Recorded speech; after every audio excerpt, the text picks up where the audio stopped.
Welcome to Self-Perfected.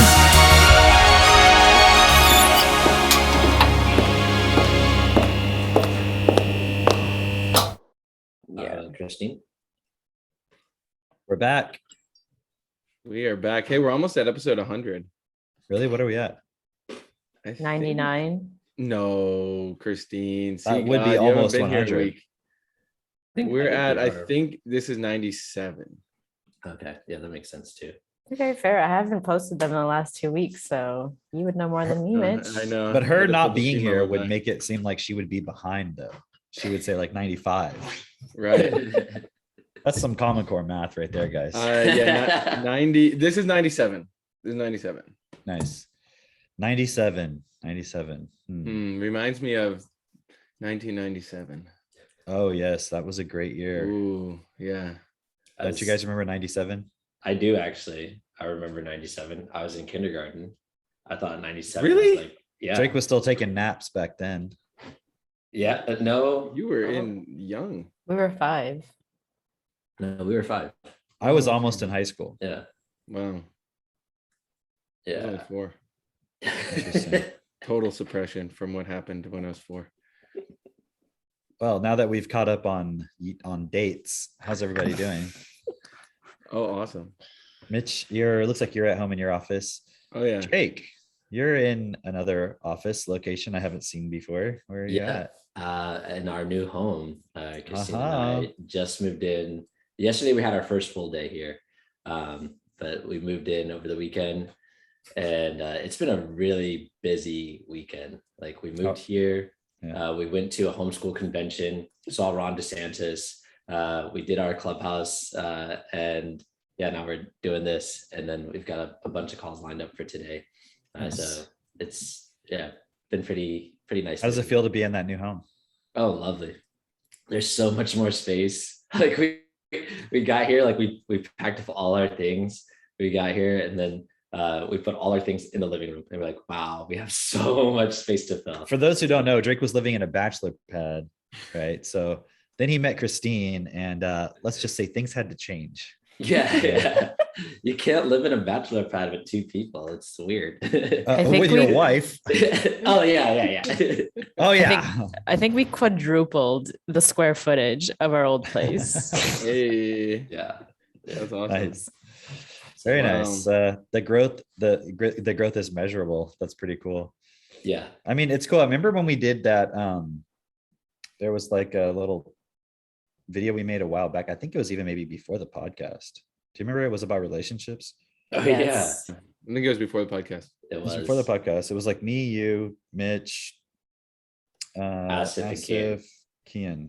Yeah. And now all of the people on that call are married, Yep. right? In their own homes, like from most of those people being single or like just maybe like had a girlfriend or something. I can't remember exactly the Yeah, time. we had No, I just think like me and Jess had just started. Muga and Kian had just started. Asfamilat. like like, relationship. They're start. not even married. Yeah.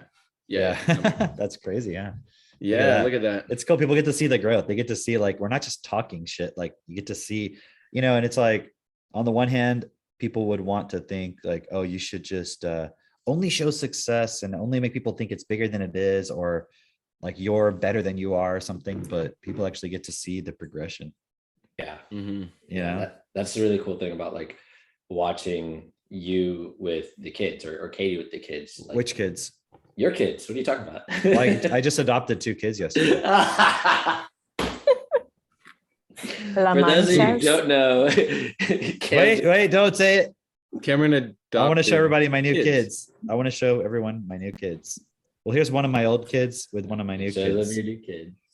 Wait, where is it? How are they adjusting? They're doing well. They're fucking eating everything. Like these kids are animals. I'm telling you. They're like, we take them outside and they Do they start sleep eating the outside too? fucking bushes. Do they sleep outside? Seriously, I'm like, what were they feeding these kids? Yes, they slept. Hold on. I went to go close up my chicken coop. The kids are in my chicken coop. They slept in the chicken. I'm like, who? Oh, The parents of these kids before we adopted them were negligent. They were feeding them all kinds of weird stuff. Like we gave these kids like a couple branches of oak leaves and they just started chowing down on it. I'm like, how do you even digest that? It's insane, right? And yeah, they're pretty cool though. Here's my daughter, as you know, Seneca, and the other two kids. I love it. So, That's so a now we great have photo. so now we have 5 kids. Yeah, she actually fed them. Wow. I mean, these kids eat out of a bucket. For those Dang. for those of you who are only listening to podcasts, maybe you don't get it yet. But, Don't call Child Protection Services. that's okay. Yeah, call animal welfare or something. Yeah, whatever. exactly. Call PETA. PETA. Yeah, call PETA. Yeah. Peter will come Wow, so you over got and 2? put those kids down. Yeah, we got 2. Male and female. Yeah, Sick. yeah. They're Wow. half brother, half sister. So yes, we are gonna have them mate later. Wow. So For those who are actually on the podcast, he's talking about goats. oh, now you spoiled it. We are gonna have them have babies for us so we can milk our kids. Get every last drop out of them. This part is for all of the leftists who listen, who are like, oh, this is like a whole nother level of grooming. Oh, they're like, forget about the trans stuff. Milking kids. Yeah. Love it. Wow. Well, some animals too, like on the inside, like you could have like a female goat, and but they're like, wait, maybe on the inside they feel like a man. Oh, I thought you were thinking they could be in a relationship with it. I was gonna say love is love, Mitch. Well, hey, that's true too. In this You house, know. we believe love is love. Yeah. Oh my gosh. Yeah. Does that apply to bestiality? That's what I'm saying. Probably. We Yeah. should go knock on their door. I love the ones where they're like, gosh, what do they say? Like everyone is welcome here. I Yeah. really wanted to go up and knock on their door and be like, hey, guess who I voted for in the last election? And then just see if they'd freak out at me. Let And me then in I your would- house. But I'm welcome here, aren't I? You know, what's funny is like they like to make these arguments that like being intersex has been around for millennia and just like it's in our ancient history and all this. Like, yeah, fucking goats has been in our ancient history since, you know, the beginning of time too.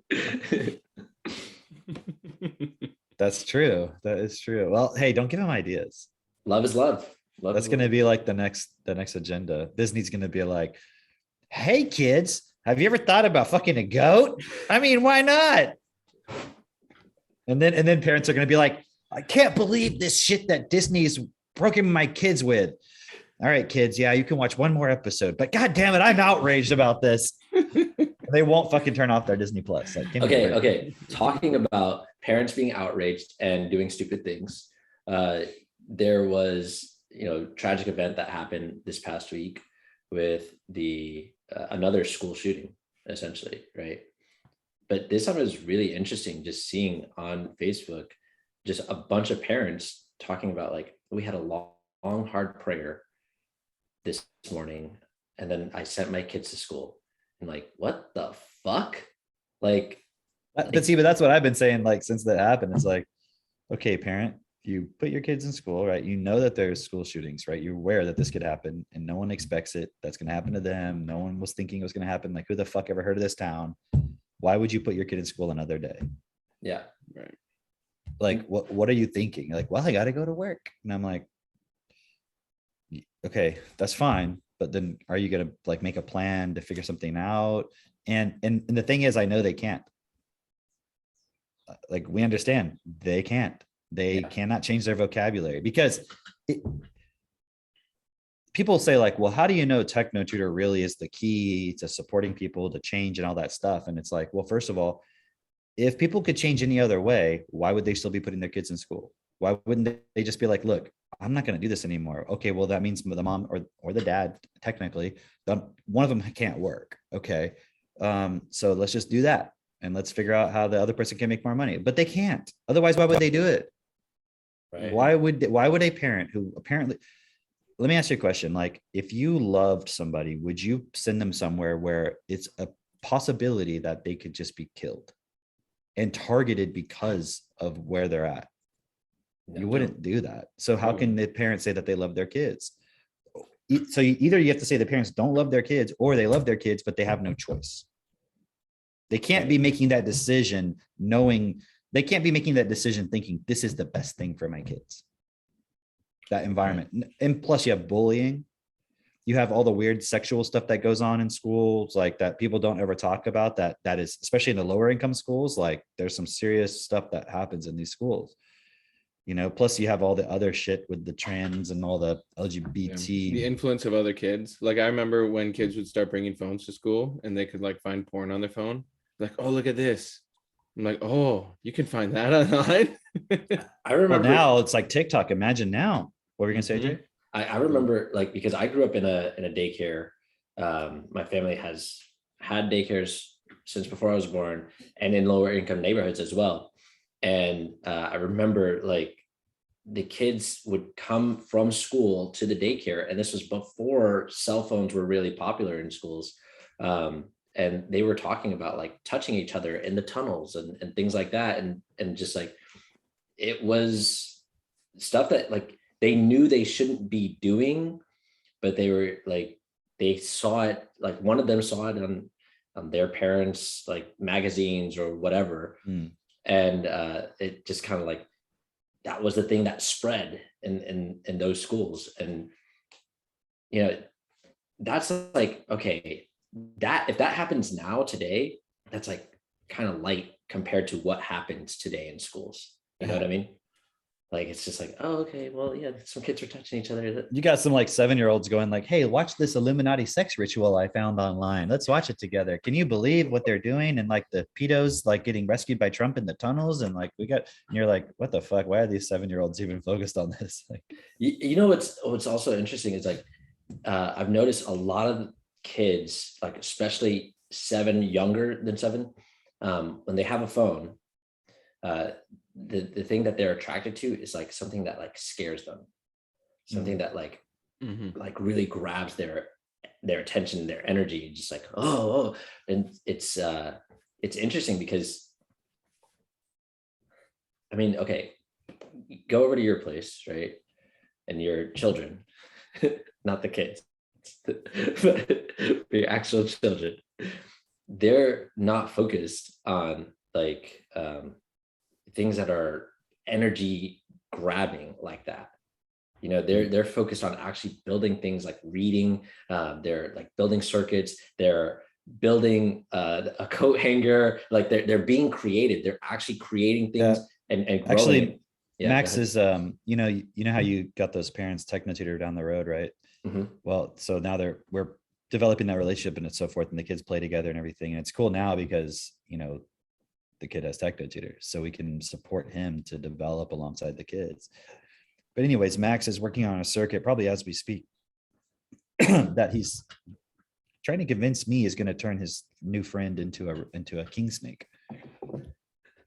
I just wanted to throw that out there. Yeah, he's gonna turn it. He said he said it's gonna work. It's gonna turn his friend into a king snake. So Hey, I don't know how you do that with a circuit, but he's gonna change his molecular biology. You're gonna come home and you're gonna have snakes. I'm excited for the day Max figures out what 3D printers are, and he like asks you for one, or like we have one. They have one. They have a 3D printer. Yeah, I'm still in the I'm building a desk to put it on, so I haven't finished calibrating it yet. But yeah. Wow. Yeah, we got it cool, and it's like they're actually not that expensive to get like a decent one. It was like maybe like 300. It was less than $400. Wow, I didn't Yeah, know and I got a little bit of upgrade things like the plate that it prints on. I got like a glass one, like the glass. And like, what is the stuff that goes into it right now? Like, it's like plastic molds and like metals and stuff, or it's plastic. It's like this long. It's like looks like plastic. Like you're like a weed whacker. That plastic. Yeah. It looks like that, but it's like different colors. It's called filament, and it feeds into it. It melts it and then prints it. I haven't used it yet. Because I know we've had it for like a few months. I just haven't finished. Huh? Like, I know you can do a bunch of other stuff too. For example, like I know they 3D print pizzas and things, so you can put in like cartridges that have like, you know, this food substance and that food substance, and you can like run the program and print like I don't know if you can do that with just any printer. I don't know. Oh shit! I would think it would depend on the type of printer you have. I don't know if mine does that. I'm sure. Wait, Mitch, have you read Diamond Age? No, not yet. It's sitting on the bookshelf. legitimately what they do in that book in the future, right? Oh yeah, It's I like believe it. they print food and like, but they have like these 3D printers that you can just print whatever you'd They like. call them, what do they call them? Like MCs, matter right? compiler. Yeah, something like Yeah. that. Yeah. Yeah. It like takes raw matter and just like creates shit. And you have to have the blueprint. You would think, oh, everyone has everything, but it's like your machines are limited. It can only print certain things and you have to have permission. It's like you have to buy, I guess, the blueprints, you Your know. social credit has to be high enough. Right. You would think, oh, they can just print shit out of thin air and like they won't give it to everyone equally. It's pretty interesting. That book's pretty cool. Yeah. Yeah, but like you can also 3D print guns, right? Which is pretty. Yeah. Oh, but check this out. Okay, so I found these videos. This guy named Moritz Klein on YouTube, and he was showing how he built like all the components of a synthesizer. And it's like, you know, he's got different videos, and it's like first he just builds the oscillator. That's the part that actually generates the sound wave from the synthesizer. And he's on a breadboard. A breadboard is the one where you can just literally plug the components into it. You don't have to solder anything. So he shows how to do that. And then I learned that there's like these little boards called prototyping boards. And you've probably seen them. They're like plastic and then they have little metal circles, like holes. And so those little metal circles, you can put components in there and then connect them to each other through wires. And then it's like more permanent. So you don't have to like get them printed for the specific circuit. You can just have, it has like holes everywhere. And then you can just put it together, solder it in there. And then you've got a permanent, it's like if you just wanted to make one of something, you don't need to go and print a whole board, you know, from a manufacturer. So Max has started watching these videos, and then I was telling him, and, you know, obviously I'm learning how to like use wood and all that stuff and work with wood. And I was like, Max, you know how we have these synthesizers and like a lot of them have like wooden cases, like especially like the really nice ones that we have, the more like boutique ones. Like we have one by Arturia, I think.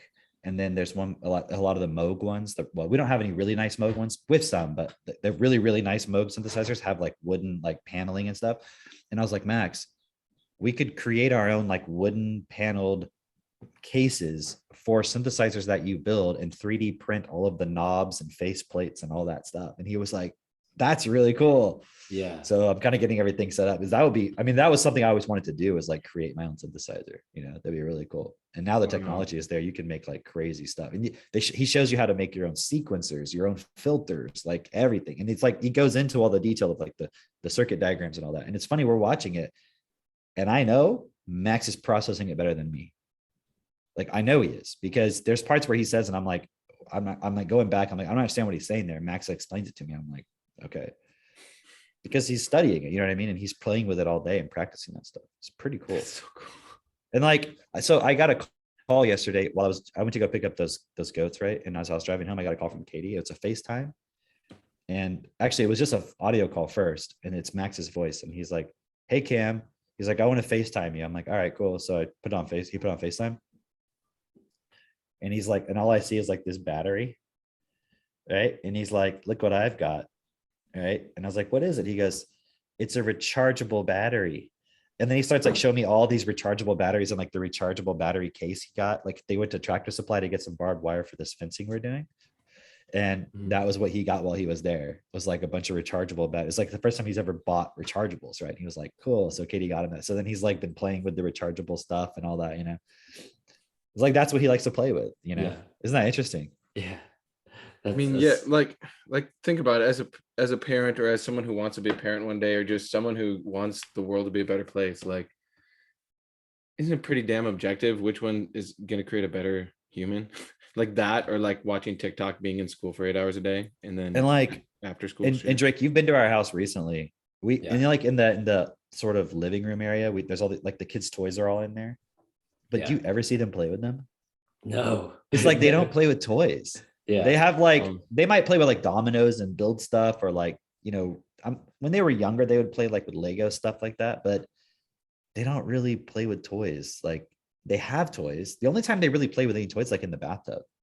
They have like little animal toys and we like make little stories and games out of it. But otherwise, generally, especially now, I'm not saying they never played with toys, but like we're not buying them GI Joes and like Barbies. And then like they even have some Barbies and stuff, like just like a few of like little Barbie type dolls, and like they never use them. They never play with it. Isn't that cool? That's like the natural expression of an effective human, is like they're actually building and creating real things, not just in their mind imagining these like scenario playouts of like toys and shit. It's like they can go into the barn, because we have one of the rooms in there is like set up as a music studio. That's where we're going to put the 3D printer, and they can go in there, and they do it all the time. They'll just be in there, and you hear like music coming out of there, like they're playing in there with synthesizers, and then they'll be riding their ATVs around, and then Max will be playing with his batteries and circuits and stuff, and Seneca will be out there. I'll just see him out there like playing with the goats or the chickens or whatever. So it's like, the parents think that we have this whole society built on just selling products and then coming up with products and then marketing those products to people so that they believe they need it and they want it when you actually didn't want it in the first place. And like a perfect example of this is video games. I never played video games. The last time I played a video game, well, only few times I played video games recently, or even in the past 7 or 8 years at least, is just with the kids, because there's like a few little games they like to play. But I'm not sitting around playing games. Like I don't have an Xbox. I don't have a PlayStation. I don't have a Nintendo thing. I don't have any of that stuff. And like I grew up in that generation. Like when I was in first grade, kindergarten, that was when the NES came out, or it was like becoming popular. And I remember my dad brought home an Atari. Like they were already out by that point, but he had one, and he showed it to us, and we played it like Pong and stuff. But then we had a Nintendo. Then I got Super Nintendo, and then. I don't think because my dad remarried, and when he remarried, my stepmother wasn't really allowing us to play games a lot. So I didn't get the next thing after that, which I guess was like N64 or something, but my friends had it, we played that. And then there was like the GameCube and the Xbox and all that stuff. And then when I was a little bit older, I had an Xbox, right? Early mid-20s. But as I became more and more focused on taking responsibility, I just didn't care about playing video games. And I'm telling you, like when I would go visit my grandpa when I was a kid, like middle school, age, me and my brother would go visit him. And the first thing we'd do is we'd go to the video arcade. He would give us each like $5 or $20 or whatever it was. And we'd play games at the arcade until we were out of money. And then we would go home and get like Arby's or something, like that was the thing we like to do, is like play video games. And my uncles played video games, and like they were like 10 years older than me. And it's just like, so I'm saying that because it's not like I didn't grow up playing video games. I grew up playing fucking video games, like a lot, but I have no interest in playing video games now. I mean, like if I went over to your house and you had this really cool game, it was like, hey, I want to show you. And like, we're just hanging out. I mean, I don't even think I would do that. I would just be like, why don't we do, none of you guys would even do that. Yeah. Can you imagine like I go over to your house and you're like, hey, let's play Madden for 5 hours. I'd be like, right. Maybe I'll play for 20 minutes. It could be kind of fun, but then I'm kind of like, let's do something else. Let's go shoot guns or talk or something, or walk around, or build something, Yeah. Cause like, think about it, right? You have this one life, and you have this amount of time here. And it's like every hour you spend in a video game is an hour now you haven't put towards building and creating.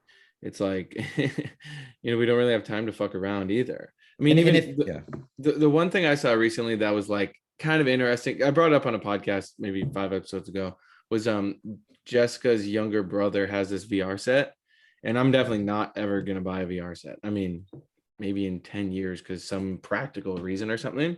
But it was like this one game was pretty interesting. You're like in the simulation, like shooting stuff. And it was fun for like 20 minutes. And then I was like, yep, I see how people could get addicted to that. Okay. Yeah. I'm good. If you have no purpose and you're just like sitting here and you're just bored, of course that's better than sitting and being bored. Becomes your purpose. Right. You're right. Exactly. Yeah. But I mean, of course, just doing that would be better than sitting and doing nothing. Yeah. But if you're highly educated, okay, for example, I have this contractor, right, who does stuff, who helps me with stuff when I need like, like I got this new table saw. And so I had to get a new plug because it runs on 220. And in the US, we don't run things on 220 generally. So I have 220 in my barn. It's 220 volts, but he had to put an outlet for me to be able to access it easily, right? For the saw. And as we were over there, we were talking, he saw the saw. It's a really nice saw. And he was like, oh, it's one of those ones where if you put your finger in it, it stops immediately. It doesn't even cut you. It's a table saw. A table saw, it's like a big flat surface. It has a computer in it. What? And it can Yeah. sense that it's your finger. How does It has, sense I that? think it has to do with the conductivity. It's like measuring the conductivity going through the blade. That's crazy. So like if you were going to cut metal, apparently you have to do a bypass mode, which I didn't even know you could cut metal on a table saw, but I mean, it's a saw. Why can't you? But yeah, like literally, and I've seen videos. I remember seeing videos years ago of it, and you put your finger in it and it will stop and it won't even scratch your finger. It's like it's within a microsecond or within 10 microseconds or something like that. It's like, yeah, I know. The reason I got it was because I looked up like what's the best table saw to get. And then that just happened to be a feature. And I'm like, well, I'd get it even if it didn't have that, but that's nice. Cause then if the kids ever touch it, cause that's the one thing where it's like the blade's just sitting up right there. I mean, you could lower it, but most other things, with the exception of maybe, I guess, the jigsaw, I mean, not the jigsaw, the bandsaw, which the blade is just sitting there out in the open. With the exception of that, there's not really a lot of other saws where it's just going to be sitting there in the open, because everything else would be covered. Like even the miter saw has a guard on it. So it was like, okay, well, even that's a cool benefit. But anyways, the point was the contractor was looking at this saw and he was like, man, I always wanted to test one of these out. It was funny. He goes, do you have a weenie? I was like, what kind? He was like, I mean, like a hot dog. I'm like, I'm not putting my dick on there, man. But I told him, I was like, yes, I want to test it out too, but you have to put a cartridge into it. It's like an $8 cartridge. And when it activates that stop, it's like a break. It ruins the cartridge. You have to replace it and you have to replace the blade, which the blades can be like 50, 60, $80, right? So I'm like, I don't really want to test it. I'm just going to not put my fingers on it. It's a nice feature. It's there, but I'm not going to, if I wanted to waste money, I guess I would, but I believe it works. Okay. So anyways, but I've seen like videos of people with the hot dog on it. You can look it up later. Put the hot dog and it doesn't even barely scratch the hot dog. Right. So the point of why I brought it up though, is because he was like, we were talking about like all this stuff and I was showing him some of the stuff I had built recently. He saw this cabinet. Remember that cabinet we were working on, Drake? Yeah. And he was just like, wow, you're really figuring it out. And he was like, man, if I had as much time as you, I would be making all kinds of, because he was saying like how addictive it is to like build stuff and like create stuff. Right. And I mean, I can understand what he means in terms of addictiveness in the sense of like, you get a sense of satisfaction from doing it, but he was like, if I had the kind of time you had, I'd be building all kinds of stuff. And it's just funny because that's what he does for a living. Like he's working on apparently this guy moved here a few months ago. I don't know the name of the person yet. I haven't met him. It's like a couple, they're from Seattle and they do the landscaping for like Bill Gates and like other celebrities and stuff like that. And he has this specific type of composting he does.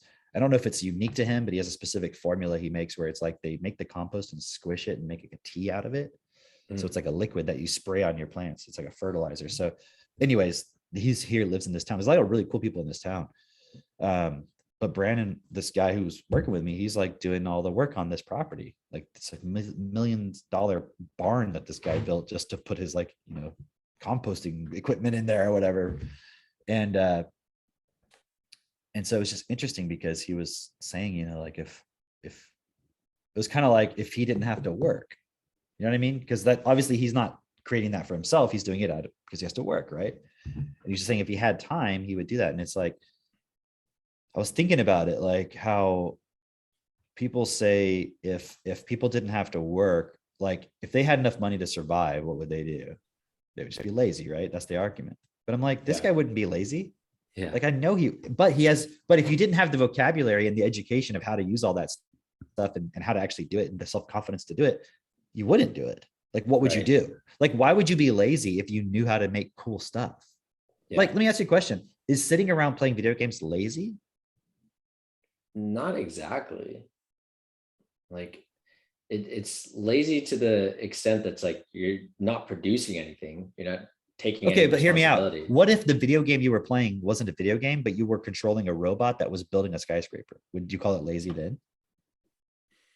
I guess not. No. Like you're doing the same fucking thing. Yeah. Like, does it require focus? Yes. Does it require like attention and learning and like, I mean, I don't know if I would call it lazy. I would say the person just doesn't have something better to do. Right. Yeah. They don't know how to do something better. Like there's a fine line between being a computer programmer and someone who's just obsessed with playing video games. Because if they would just put that attention and focus on the device into learning how to create stuff, they could be creating the video game. So something Is the person who interesting- creates the video game lazy, but the person who plays it isn't? But you're doing the same, you're participating in the same fucking system. Yeah. So what's interesting about that is like, if you look at like how our media is designed, where it's just to really just get your energy, take your attention, and really distract you from any kind of purpose. It's also mirroring what parents do to their kids when they, put them to see a Disney movie or watch TV or anything. It's just distracting them, just giving them something to feed their emotions or take their attention or anything. And so they never develop what your kids have the opportunity to develop, and what a lot of other kids in our community have the opportunity to develop, which is like actually understanding reality, understanding the world, and being creative, creating something themselves. And so when you never develop that, then you go for what can I do? Like you're saying, like, oh, well, I can play video games, I can watch television. Well, you don't even go for it. It's just given to you. Yeah, that's true. And think about it. If when I say we, I mean, as a society, we don't know how to educate people to get them all to a level of creation, or maybe it's deliberate, right? Of not wanting people to be creative. So you're not competing. But either way, people are not at a certain level of education to be able to create as just a matter of course. Then what do those who benefit from that situation know is that if people are bored, what's going to happen? They're just gonna want entertainment. Well, what do men do, boys do when they're bored? Oh, well, yeah, they start. Well, sometimes they I don't fuck know, around. building stuff or They're breaking stuff. fucking criminals. Yeah. They break shit. They cause problems. Yeah. A bunch of bored teenagers are like really not a good Right, they're gonna go like situation. TP shit and like throw eggs at stuff. Yeah, and just fuck with people or just whatever. So having a bunch of bored people who are uneducated is not good. So they have an entertainment system. So we have an entertainment system to make sure that they have something to do. Wow. Right. And obviously then we give them something else to do, which is a job. So they go and they produce something for the system, and then they go home. And since they have nothing, I mean, think about it. If you go to a job all day, you're not learning how to be creative. So what are you going to do in the time where you're not working? Consume shit. Yeah. You have to, because what if there wasn't stuff to consume entertainment, what would you do? Destroy. You'd probably start thinking like, why the fuck am I doing this job? This sucks. Yeah. So you don't even have time to think about it. It's just like, nope, can't think about that. You don't have time to think about why are my kids in school, even though there's mass shootings. You don't have time to think about any, like, why are they taking these vaccines, even though like the mortality rate is blah, blah, blah, or whatever, you don't have time to think about that kind of stuff. So it's all distraction. But we can't say that it's being done to us. Like as a parent, you're putting your kid in front of the TV, you're sitting in front of it, and like for me, when I look at what's the one thing, I would say it's two things, but it's really one thing that have shifted my course of my life so that I'm not just like that, just entertaining myself. It's been TechnoTutor. And how did I get through TechnoTutor was Destiny. So it's really one thing, you know what I mean? Having the purpose, but it's all wrapped up into the same thing because, I could have studied Destiny for years, but never changed at all because I wasn't using TechnoTutor. If I hadn't been, you see what I mean? Like I wouldn't have. And I've seen people who haven't, like people who have studied Destiny and didn't change themselves at all. Like they're still exactly the same. They're the same thoughts, the same feelings, the same limitations, the same beliefs. And in fact, tend to try to stop those who would actually push the point, so they can remain in their comfort zone. And when I know the solution is simply just use fucking TechnoTutor, like, Yeah. What people don't understand is that it changes you internally, physically, in a way that you can't really explain because people don't have the vocabulary to understand how it works. And people want the proof and the evidence. And it's like, I am the proof. And I don't mean it's like, look at me, haha. It's like, for myself, I am the proof for myself. Mm-hmm. Right. And I mean, look at my kids. Yeah. And I mean, we could sit here and have this discussion again for the 1,000th fucking time, but it's like, what proof the problem is people look for proof.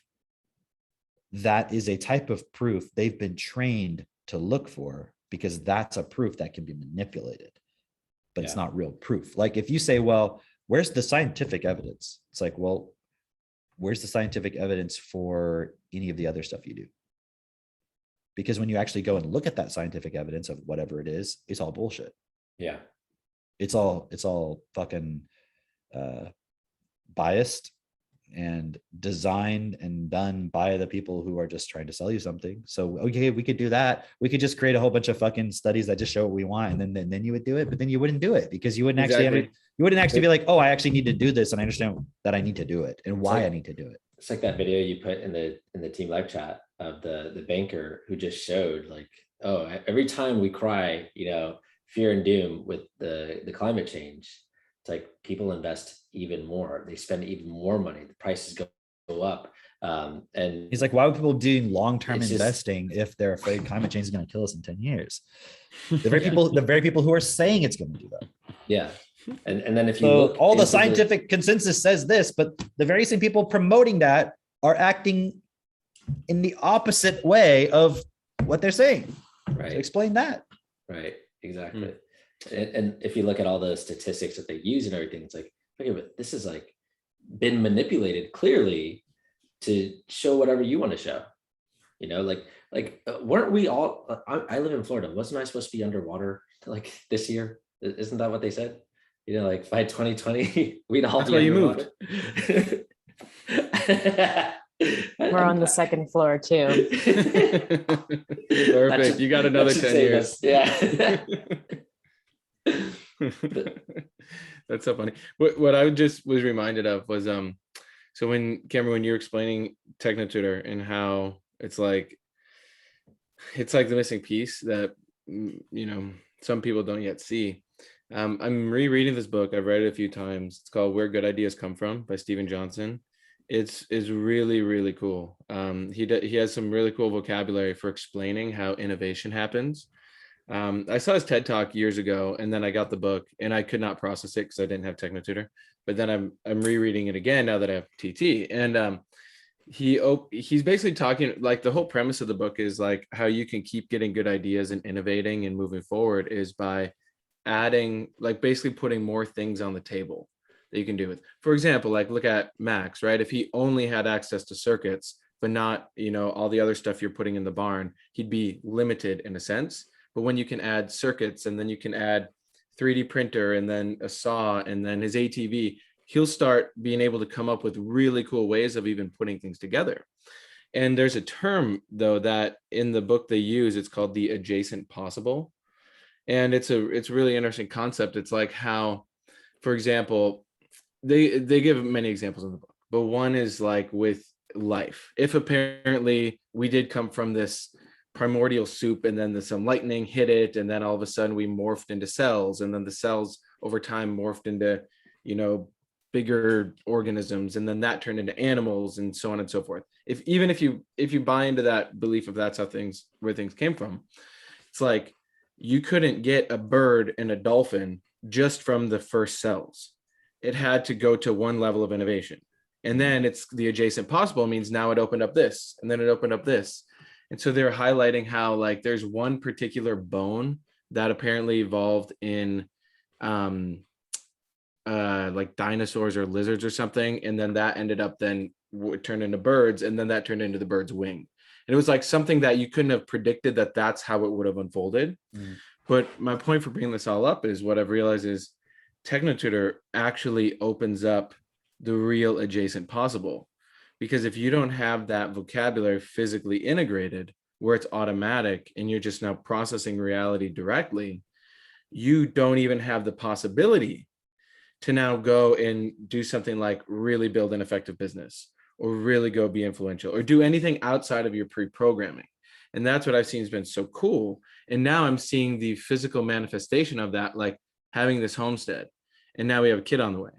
And it's like, what we're building into the homestead is amazing.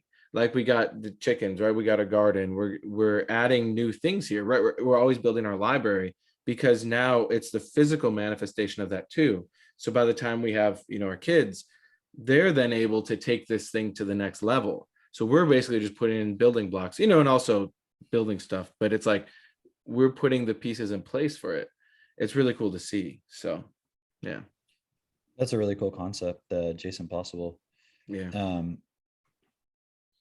I was considering this point of, that's why we're always suggesting to, like, let's just say in the context of young men, but it applies to women too, like getting into a relationship based on principles, because that creates an adjacent possible that wasn't there before. Ooh. Oh yeah. You see what I mean? Like, meaning if it's just as a guy, like if I know that's like why I was joking about the bachelor pad, right, Drake? Because it's like you would have been satisfied with that for the rest of your life. You know what I mean? Just hypothetically. Right? Yeah. As a man, as a guy, it's like you just whatever. You don't even care. It's like there wouldn't even be decoration. Like we come back next podcast, I guarantee you, Christine's gonna have like, you know, a framed picture over here and like a plant there. And like I know you guys just moved in yesterday, so I'm just saying like it's gonna be like.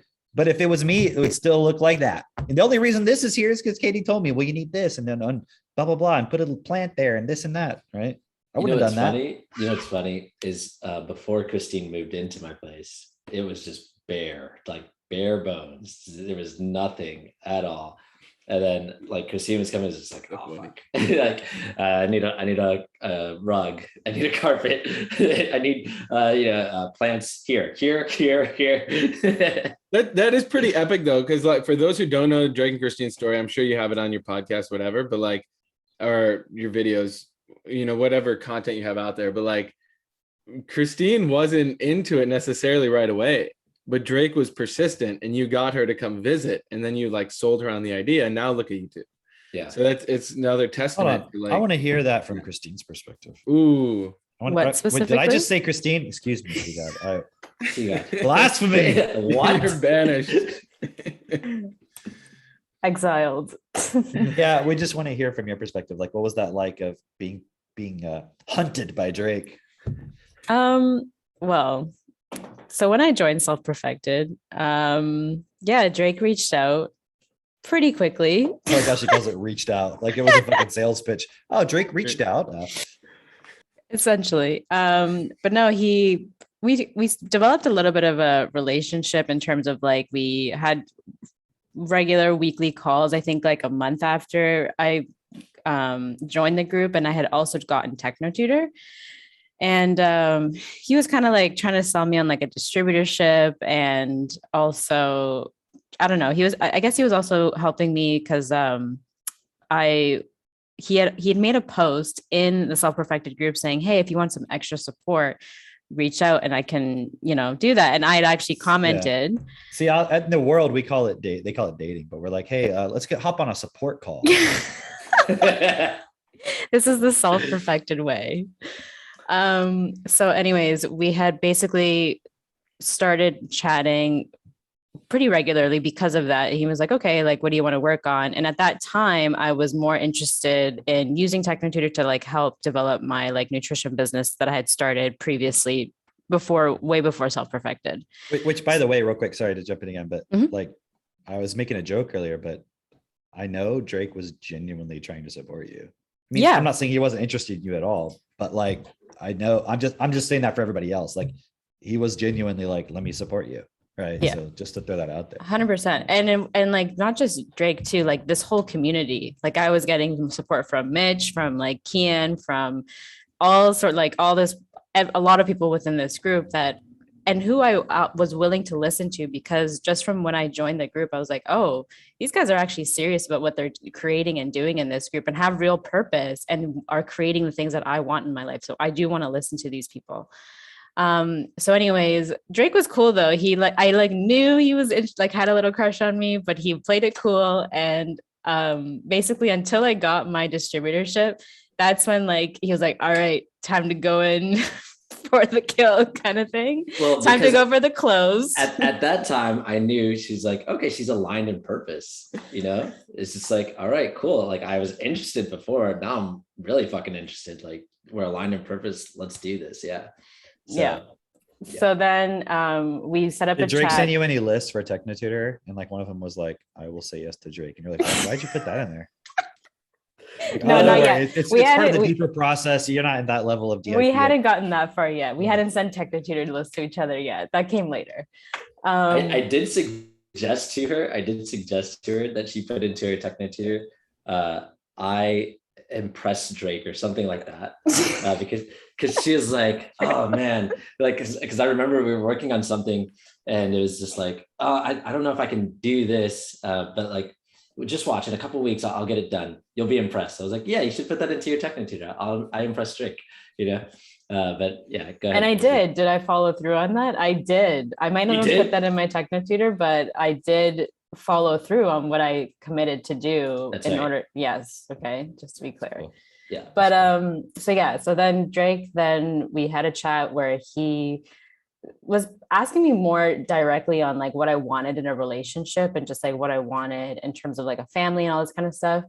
So by the end of that conversation, he was like, all right, well, this, he had laid out then what he wanted in a partner and what he was looking for, and was very clear on like, okay, I want like someone who is going to support me, who's going to help me build my business, who is going to raise my kids in this way, like with Technotutor and really effectively, like no spanking, no this, no that, like very, very No clear and spanking the direct. kids. Yes. Yes, to be clear. To be clear. We do a lot of spanking. The goat kids. I mean, you Anyways. can spank each other is my point. But it all sounded great. I will not even lie. I was quite impressed actually with what he had presented. But at that time, I was just not in the headspace to like even enter a relationship. I wasn't really interested in Drake at that time because I had my eyes on someone else as well. So I was just like, hey, I was very direct. I was like, hey, what you said was really cool. Like, I basically want that too, but not with you. And so I was like, but we can still be friends. Like, I played that card. And Drake was kind of like, well, okay. But if we keep talking, like, I'm going to keep selling you on you being with me. So, you're not just going to let me be friends with you. Like, that's basically saying like, that's not what I'm interested in, obviously. So, hey, this is actually a really cool point. Like, I was just talking with a kid the other day about I don't have friends. Right. And I even like made a post because we were over at one of our neighbors' properties that family that has Technotutor now. And I was writing, over on our friend's 1,600 acre property. And then I like, no, let me change that. So I changed it to neighbor because I'm like, I don't have friends. And I don't want people to think I have friends because I was just using it as like a way people express it. Right. But it's like, they're not my friends. Facebook thinks you have friends. I don't know if you know this. But you know what I mean, though? It's like, it's not to say that we're not friendly. People might get me. How do you define friend, Cameron? Well, how do other people define it?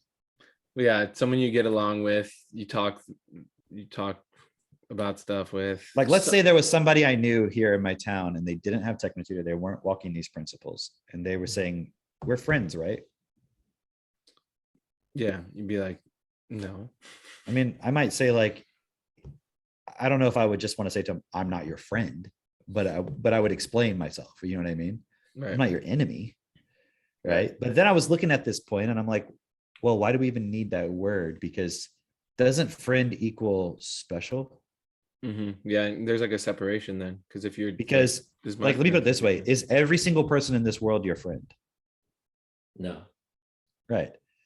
Is every single person in this world your neighbor? In a sense, sure. Yeah. We share the same planet. Right. So I would rather just say this is my neighbor.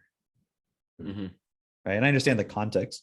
People think neighbor means like they live down the street from you, but it's like that word actually works better. Because what did Jesus say? Love your friends as yourself. Ooh. Only your friends. Ooh. Right. Yeah, so but that's my point. That's how I look at it, because that's basically what I heard Jesus say. Like, let me put it this way. Like, Drake, you were here this weekend, right? Or like the other weekend or whatever, right? And without going into detail about what we talked about, it's like, was I always being nice? No. Yeah, I don't think you know how to be nice. No, I know you do.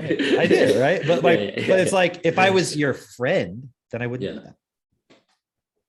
I mean, but it's because I actually care that I'm willing to say whatever. Yeah. And I would want that from somebody else. Katie does that with me. Yeah. Like, she's not trying to be my friend. Yeah. Right. We still get the benefits, but we don't have to be friends. Yeah. No, Right? Christina's not my friend. Right. You don't want a person who, like, do you want your business partner to be your friend? No. No. Do you want them to like let things go? No. You want them to let your weakness. And what I noticed is friends become is it's like they just support your weaknesses. So it's like I found someone else who's weak like me, and we can hang out and we won't ever challenge each other. So we Yeah. just play Dungeons and Dragons together, but our lives are totally fucked. I mean, isn't that what the fuck it is? Wow. Yep. But hear me out. When you guys, like when we get together as a group or when we hang out, even just together individually, whatever, we have a lot of fun. Yeah. We have more fun than the people who our friends are having. Yeah. Like 100% for sure, no question. But we also are able to go to the point of now I'm really pushing you or challenging you. Yeah. Because it's like you don't care about the friendship. It's a relationship based on principle. And that's the cool thing about the way you introduced the point with Christine. It's like, this is what I'm looking for. And you're out in the open about this is what I'm looking for. And imagine how many people fall in love and then they get together just based on that feeling and there's no principle involved. So imagine you have a person, you have a couple that gets married, they have kids, and one's Jewish and one's Christian. And they're trying to figure out how should we raise our kids? And I'm like, you don't even fucking fundamentally agree on anything. Yeah. Like one of you needs to stop being the other thing at the very least. Well, both should probably just stop. doing Yes, that. but you know what I mean? Like at the very least, you would think they would be like, all right, I'm going to give this up because we're going to be in agreement. It's like, how can you, it's like, it was so weird. Kellyanne Conway, she was Trump's campaign manager. Mhm. And she was married to, what's that guy's name? The guy who did the Lincoln Project, right? Yeah. What was Bill something Conway, whatever his name was, Conway, who was like total fucking anti-Trump, like talking shit. Like it was like he was the leader of the fucking anti-Trump and he was married to, it was like, how does this make any fucking sense? It didn't at all. How is it possible they can be married? And I'm not saying they should get They divorced. I'm live just saying, like, together? how is it even possible that two That's people crazy. can? I mean, I understand how it's possible. I'm saying it rhetorically, but that's not acceptable. So, Like- so you have even people who are married are not even in agreement, but and you say, oh, they're my best friend, and it's like you don't even agree. And the thing is, you don't have to do everything together. You don't have to have the same interests and all that shit, but you should fundamentally agree on a principle. Yeah. Right. It was interesting, like, just because of the way that Christina and I started our relationship, which is also something that we had seen modeled by Mitch, of just like starting with principles.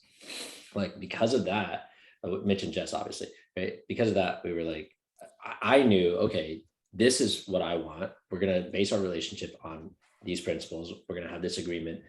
It allows us to really challenge each other and also like push each other through times when we are feeling weak, and not just placate to like, oh, just making the other person feel good, and it's challenging during those times, but it's fucking worth it. Cause on the other side, it's just like, wow, I fucking grew up, like I'm stronger now. Like all of the things that you actually want out of a relationship, it can't come from just being friends, Yeah.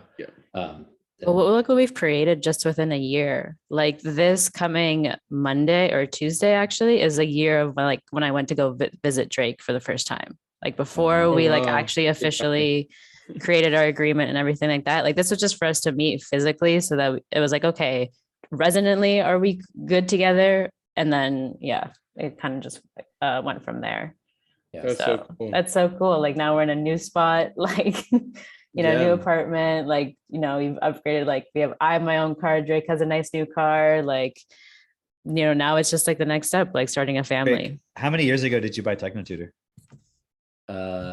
Bought Techno Tutor 4 and some change, So almost 5. almost 5. Right. And what did I tell you when you bought? You said, What was my closing line?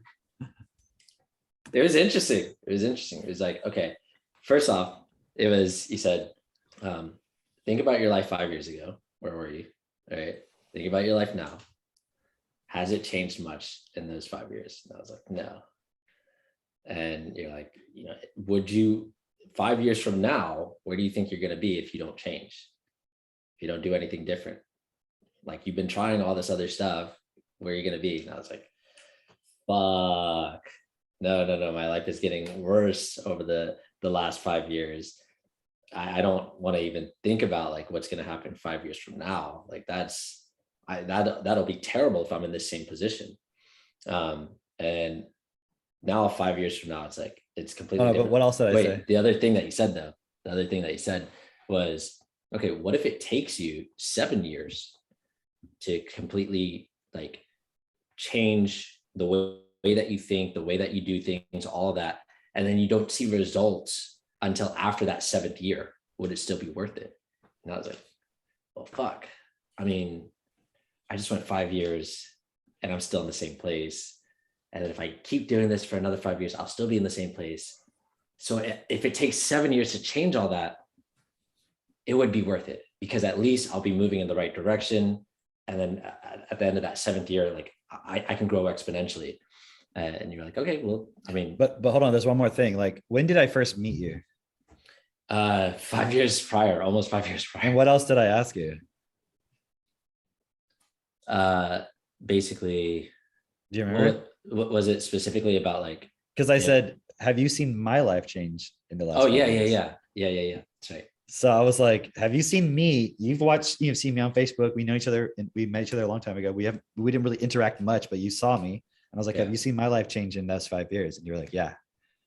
All right. So Yeah. showing you, like, I know how to give you that. But that was the point, whole right? reason why I reached Right, out I know, in the yeah. first place, was It's because just like, about making it explicit. Yeah. yeah, it was like, I saw your life was changing. I was like, fuck, this guy's doing something different. And I even thought you were crazy on Facebook, honestly. I was just like, this guy's crazy. Because you're posting a lot of controversial stuff. But I did see your life changing. And I was like, well, he's doing something that I'm not doing.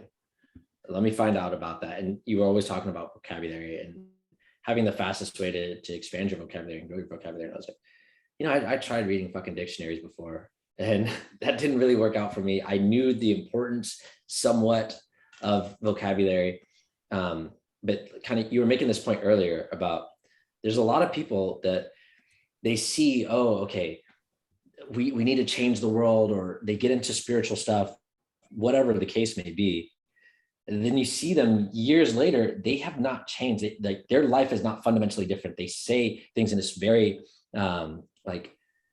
very high sounding, enlightened sounding And they way. fucking talk like they've manifested a fucking universe or something. And it's like, you haven't done shit. Right. But like, and you can see it. And like, it's interesting to me, because to me, I can see all they've done is just encrypt their way of thinking, and they're stuck from looking at it from this perspective, right?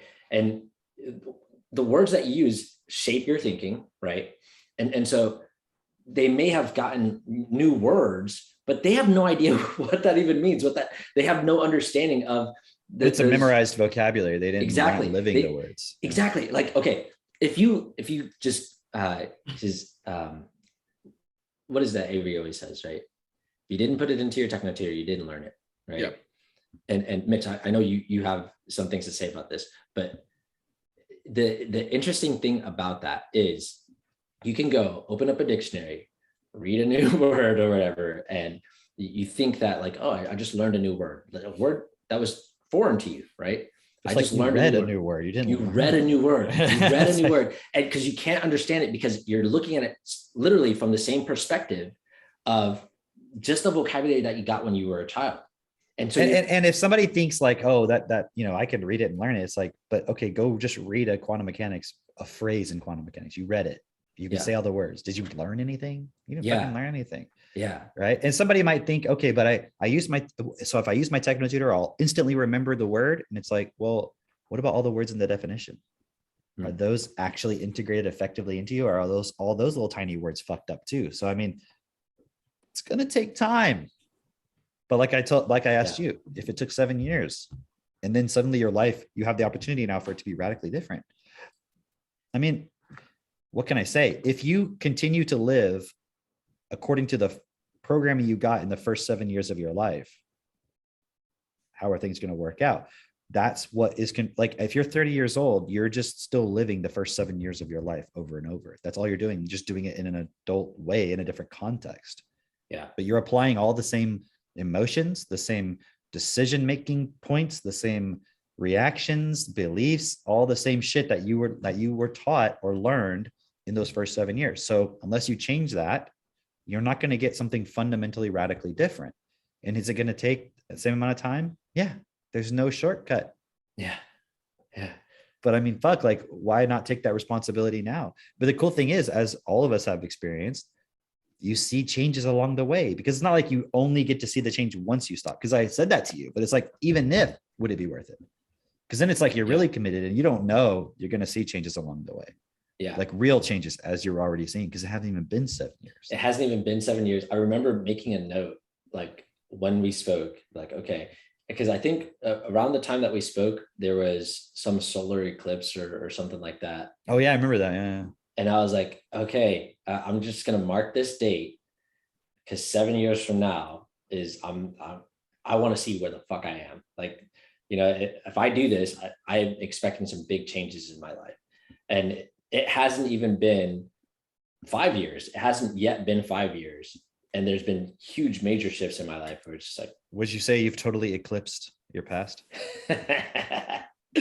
Dude, 5 years ago, me would, you know how people say like 5 years ago, that me would have been so proud of where I've come thus far, you know?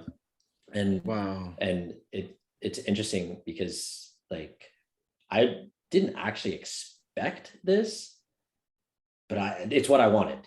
You know what I mean? Yeah, neither did I. Like, speaking for myself, like, I didn't expect myself to actually change. I mean, I remember one time, a long time ago, obviously, like talking with Bernard in person, and he asked me something. It has to do with like becoming wealthy, and he was like, and he was saying something about like what I would do at that point. And I was like, well, how do I know what I would do? I don't know, maybe. And he was like, if you don't know what you would do, then you're not real. He's like, that's just proving you're not real right now. Right. And I thought about that. It's like, wow, yeah, why shouldn't I? It's like now, like if a woman came into this office right now, the most beautiful woman on the planet, totally nude, she's like, I'm gonna fuck you right now. I'd be like, that's not gonna happen. Right. Do you know what I mean? But you take any other guy, I'm not saying any other guy, but the average guy, it's like, and it was like, no one will know. Like it's no one can find out. It's like, I know what I'm gonna choose in that moment.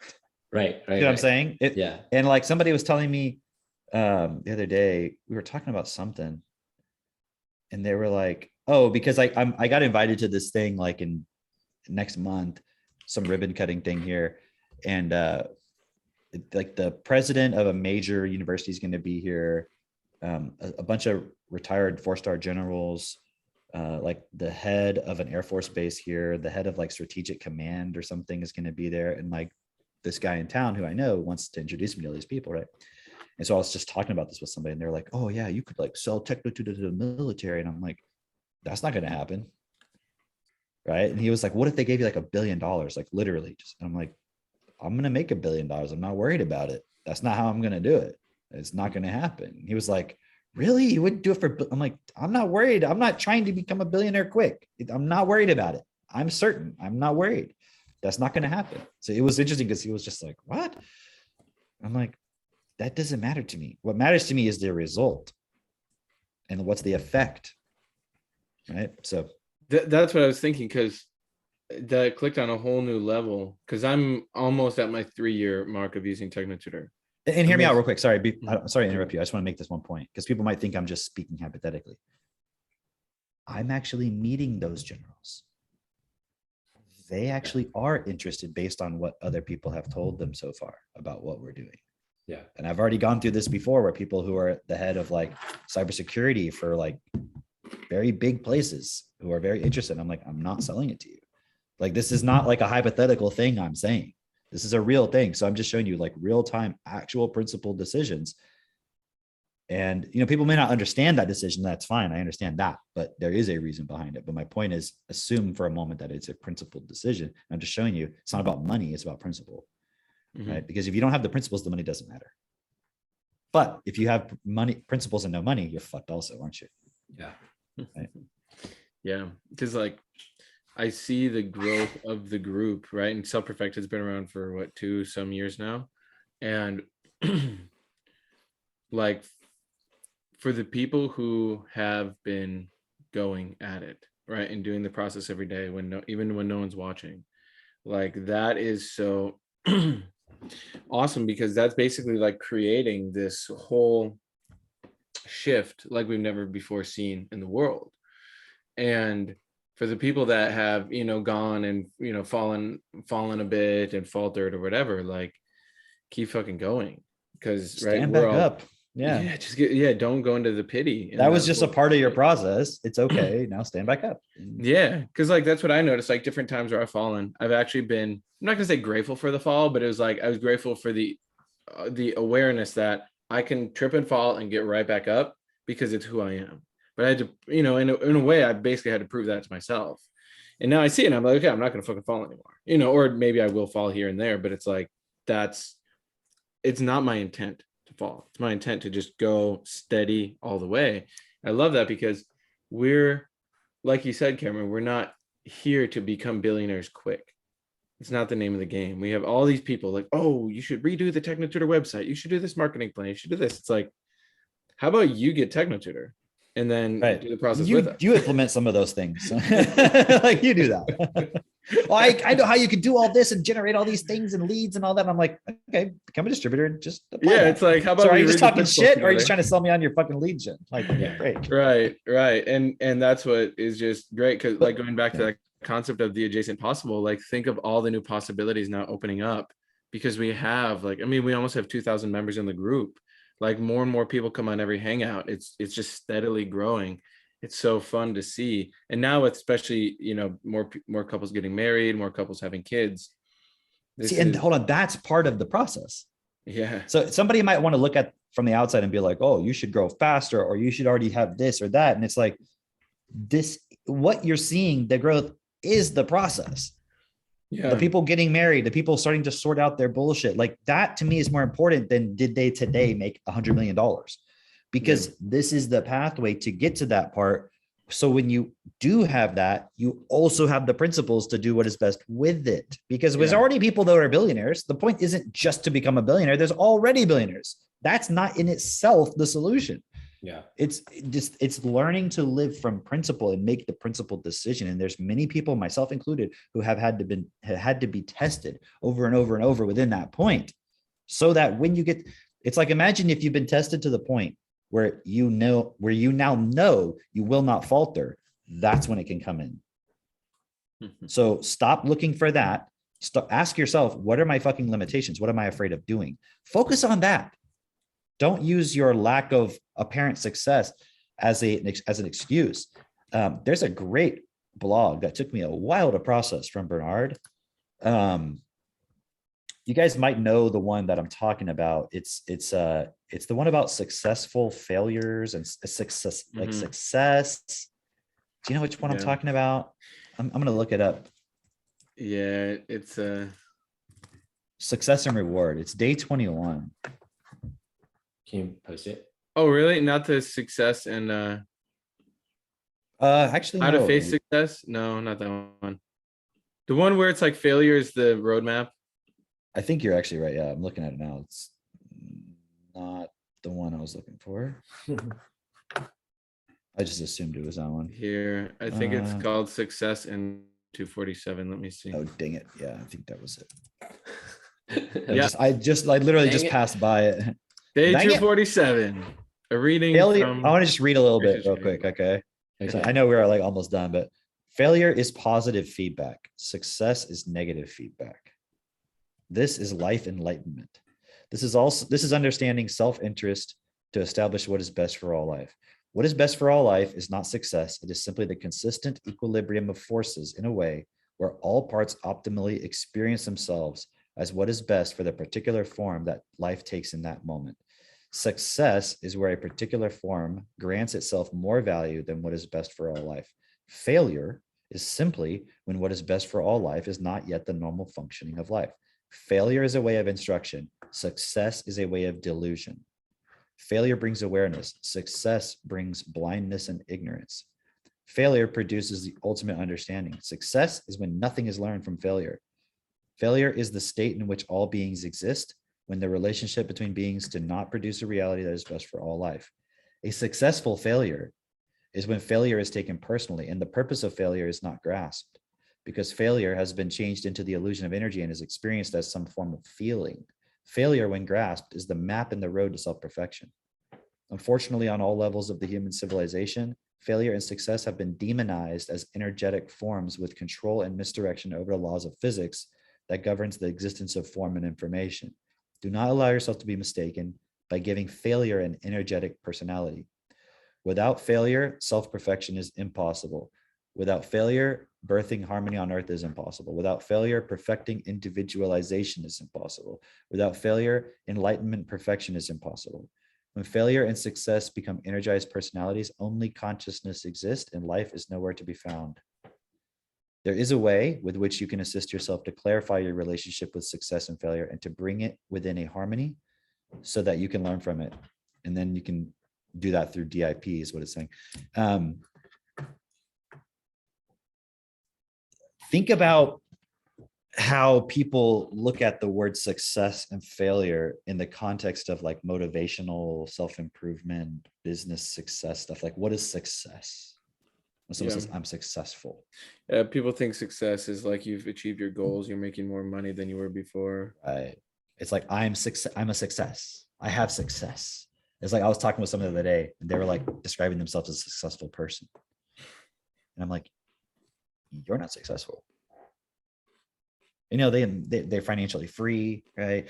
They don't have to work. They live in a beautiful place, you know, tropical place, all this stuff. Right? I'm like, you're not successful. Don't fucking use your success as some kind of authority, like it's some kind of self-edification. It's fucking irrelevant because success is irrelevant. Is life being considered in all of its forms, and is our system and all the things that we can contribute to and affect best for all? That's what matters, not success. Somebody could say, well, that is success.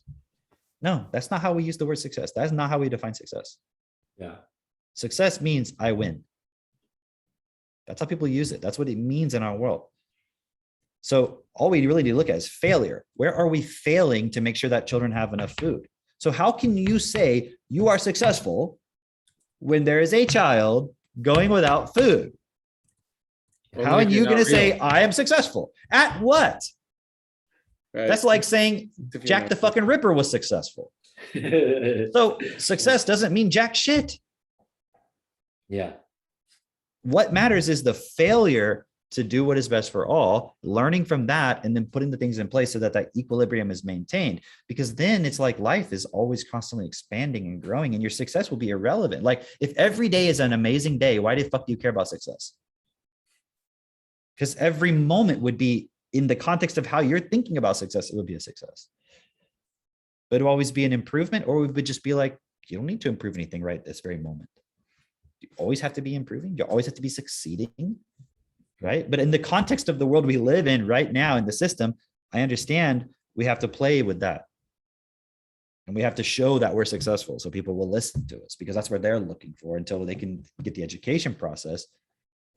So that because they don't have the time to understand, they don't have the time to question those things. They need the education process to understand what actually matters. Right. Mm-hmm. And that's why those of us who are doing this have to step up even more and go into the political points to be able to change things so that we alleviate the survival pressure on those who can't. Because that's the real problem. The problem is not how do you make more money? The problem is those who can't educate themselves. That's the problem that's going to fuck everybody over. So there is no, you can just be at the top while everybody else suffers. You look at the lowest point of a person on earth, that's everybody's destiny right now. So the only option is, how do you know? Because think about this, what's being promoted right now as the political solution for everything currently? Build Back Better, Great Reset. Which is essentially just, for lack of a better term, communism, as people understand it, right? Yeah. Communist dictatorship, basically, which is bring everybody down to the lowest common denominator. Right. That's why the capitalists and everybody hates it, because they're like, it's just bringing everybody down. You just restrict everybody. Yes, that is how it works, but that's how reality works. What does water do? Finds the lowest point. Right. That's called balance. That's called equilibrium. That's how fucking the reality and our universe operates. So what's our only option? How would you prevent the water from going low? You create a system that raises the fucking thing up. That's Yeah. like what what do they call those things? Not channels, but there's like those things in the channels, like Aqueduct? locks or something, or there's like some term for it, I forget, right? Where they like raise the water, they put the boat in it and raise it up and all that stuff, you know? Oh yeah. Oh yeah, lock like a lock in the dam. I think it's called lock or something. Yeah. Yeah. But so what is the point? Why are we allowing the lowest common denominator to be fucking fear of survival? Why shouldn't everyone have their survival taken care of? Yeah. And can we do that creatively through capitalism? You know, because Mhm. everyone wants to pretend like, oh, but entrepreneurs, they make the world better for everybody. Okay, well, let's use that to solve this problem. We're going to be the greatest entrepreneurs that ever existed so that we don't even care about greatness anymore. Yeah, that's really what being a techno distributor is all about. Don't you want to be so good and so successful within the context of what we're doing that no one gives a shit about writing a history book to praise you? Mhm. Do you know what I mean? Like, do you Yeah. want to be in the history books, or do you want there to be like, who gives a fuck? Yeah. Like, who cares? We're all having a great life. Why do we need to talk? My life just like, who cares? Yeah. Good job, buddy. Thanks. Appreciate it. Okay, let's go. Like, who cares? Yeah. Yeah. Yeah. Instead, everybody's like wanting to get their name in the history book. They want to be the Steve Jobs or the Bill Gates or whatever. And it's like, that's just more slavery, right? You want to close it up, Mitch? Yeah, I mean that's what's up. Like for those of you who don't have TechnoTutor, you should get TechnoTutor and then re-listen to this episode, and you'll be amazed at what we actually just spoke about, right? Because you can actually integrate it. And for those of you who have TT, right, go out there, you know, go take your next step. Drake, you did an awesome job on the Friday call, and I'm stoked to see everyone's video challenge. That was really good. So yeah, I'm looking forward to seeing everyone's video challenge. If you're not in the Facebook group, obviously join the Facebook group. Come on next Friday. Bring some friends on next Friday. If you have a local clubhouse, you know, go attend that. Bring your friends to that, because this is the movement that will change the entire world. Like, we're already doing it. It takes time because we're actually going to make it happen. So yeah, tune in next week, next Sunday, and yeah, go out there and take your next step, everyone. Bye.